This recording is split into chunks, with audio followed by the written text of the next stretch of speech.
विरार ते डहाणू दरम्यान रेल्वे मार्गाचा महत्त्वाचा विकास प्रकल्प सुरू आहे। मुंबई रेल्वे विकास कॉर्पोरेशनच्या माध्यमातून 63 किलोमीटरच्या लांबीच्या मार्गाचं चौपदरीकरणाचं काम जोरात सुरू आहे। जवळपास 41% काम पूर्ण झाले। सध्या या मार्गावर फक्त 2 ट्रॅक आहेत, ज्यामुळे प्रवासाला वेळ लागतो। मात्र चौपदरीकरणानंतर लोकलची संख्या 200 पेक्षा जास्त वाढेल। सध्या मुख्य मार्गावरून मेल, एक्सप्रेस, लोकल आणि मालगाड्या धावतात। या प्रकल्पामुळे तिन्ही प्रकारच्या गाड्यांना स्वतंत्र ट्रॅक उपलब्ध होणार आहे। परिणामी प्रवाशांना वेळेवर, वेगाने आणि नाही म्हटल्यास थोडा सुखदायी प्रवास करता येणार आहे। हा प्रकल्प 3578 कोटींचा आहे, तर 2027 पर्यंत प्रकल्प पूर्ण होणं अपेक्षित आहे।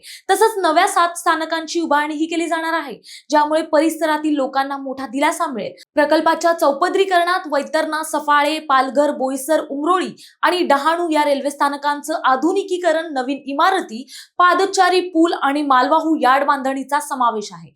53 पूल, भुयारी मार्ग आणि 2 मोठे पूल बांधण्याची कामं अंतिम टप्प्यावर आहेत।